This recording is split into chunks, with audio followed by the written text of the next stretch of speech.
Hello student, this is class 10, okay, chapter number 4 English. Today I am going to explain the next part of the story which I told you in the previous class. Okay, listen very carefully, this is very interesting story. Okay, I hope आप लोग बहुत ध्यान से सुनेंगे. Okay, a small dog was lying in the kitchen. जब हम लोग last part में पहुंचे थे तो वो चोर जो था, जो लॉक बनाने वाला और एक तरह से बोल सकते हैं सोखिया लॉक तोड़ने वाला, ठीक है, वो जब पहुंच गया था किचन में, दिखता कि वो उसका क्या कहा जाता है की को वहाँ पे टांग के रखा गया एट्सेट्रा एट्सेट्रा. तभी वो देखता है small dog was lying in the kitchen. एक छोटा सा कुत्ता जो है वो किचन में लेटा हुआ है. It steered made in voice and moved its tail in a friendly way. वो उसकी तरफ घूरता है, ठीक है, एक आवाज़ निकालता है, कुत्ता का समझ रहे कैसा आवाज़ होगा. एंड मूव्ड इट्स टेल्स, और अपने पुच्छी को हिलाता है इन ए फ्रेंडली वे. कैसे? एक दोस्ताना भाव में, मतलब ऐसा लग रहा है कि जाना पहचाना है, ठीक है, क्योंकि नया आदमी को देखते कुत्ता क्या करता है, पाला हुआ कुत्ता बहुत ही भौंकने लगता है, एग्रेसिव हो जाता है, वैसा नहीं था. All right Sally, Horace said as he passed. जब वो क्रॉस करा था हॉरिस उस कुत्ते को तो उसके नाम से पुकारा. उसका नाम क्या था? Sally. All you had to do to keep dogs quiet was to call them by their right names.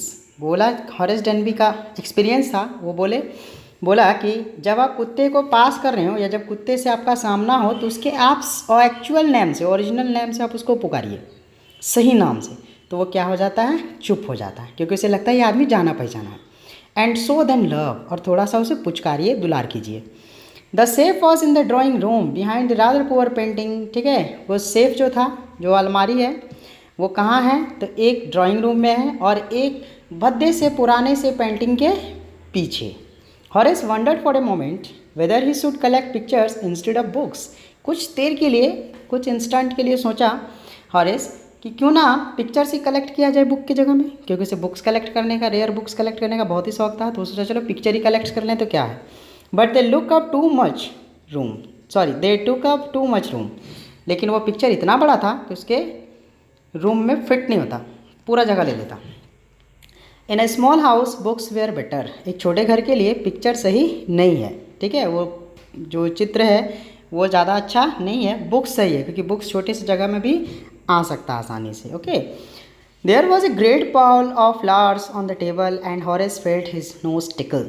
ठीक है, वहाँ देखता है कि एक बड़ा सा बाउल में, जो गुलदस्ता रखने का होता है ना, वो फूल रखने का, ठीक है, फूलदानी, उसमें बहुत सारा फूल रखा हुआ है. और हॉरिस के नाक में कुछ सुरसुराहट हुआ, कुछ गुदगुदी के जैसा, tickle. He gave a little sneeze and then put down his bag.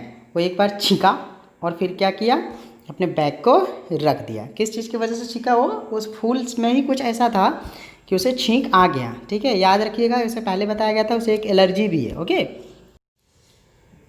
He gave a little sneeze and then put down his bag. He carefully arrange his tools. और फिर वो अपने टूल्स को, अपने सारे औजारों को निकालता है, उसे अरेंज करता है, ठीक से फिटफाट करता है. He had 4 hours before the servant return. उसके पास अभी भी 4 घंटे का समय बचा हुआ था कि इससे पहले सर्वेंट आने वाला है नहीं. वो लोग मूवी गया हुआ है ना, 4 घंटे लगेंगे भी आने को, ठीक है, तो इसके पास 4 घंटे उस सेफ को तोड़ के उसे सारा माल निकाल लेने में. The safe was not going to be hard to open. वो सेफ जो है इतना भी मुश्किल नहीं था खोलने के लिए, खोलना उसके लिए आसान था, और होगा भी क्यों ना, लॉक बनाने वाला ही लॉक तोड़ रहा है, तो उसके लिए क्या मुश्किल है. After all he had lived with locks and safe all his life. क्योंकि वो पूरे ज़िंदगी लॉक्स के ही साथ रहा है. या तो लॉक्स बनाना है, और जब लॉक्स नहीं बनाना है तो लॉक्स को तोड़ देना है, यही तो काम है उसका.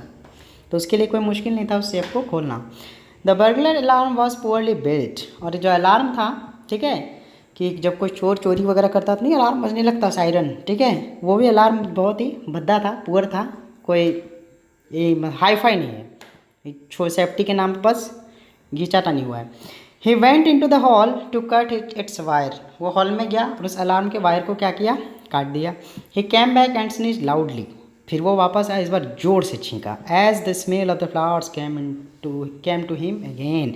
क्योंकि फिर से उस फूल की खुशबू, सुगंध उसके नाकों तक आ रही थी, और उस फूल से उसको क्या था, एलर्जी था. तो दोबारा आके फिर से छींक दिया.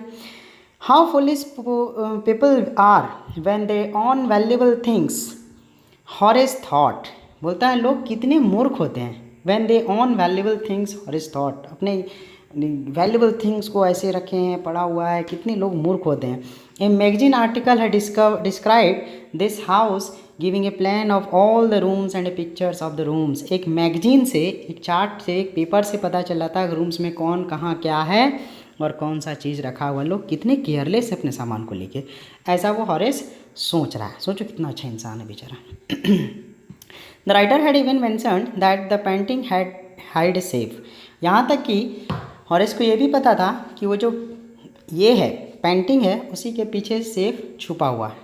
सोचो उस नोटिंग में इतना कुछ डिटेल था, तो लोग मतलब अपने सेक्रेटरी को बिल्कुल भी मेंटेन नहीं किया है, सब कुछ ओपन है उसके घर के बारे में। Okay, but Horace found that the flowers were hindering him in his work. लेकिन हॉरिस को समझ में आ जाता है कि ये फूल जो है उसके कामों में लगातार बाधा बन रहा है, लगातार उसको परेशान कर रहा है ये फूल, ठीक है, क्योंकि बार बार उसे छींकने आ रहा है, उसे एक हे फीवर भी है, एक एलर्जी भी है उस फूल से, ठीक है, इस वजह से काम करने में दिक्कत हो रहा है।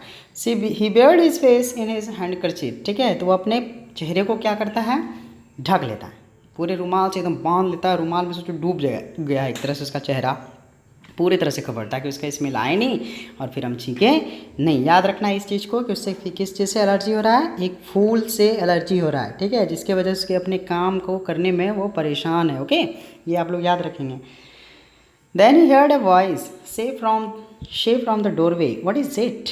तभी उसे एक आवाज़ सुनाई पड़ता है, ठीक है, कमरे के दरवाजे की तरफ से एक आवाज़ आता है, व्हाट इज़ इट, ये क्या है, ए कोल्ड और हे फीवर, ठीक है, या तुम्हें फीवर है या मतलब एलर्जी है या सही में तुम्हारा तबीयत खराब है, फीवर है।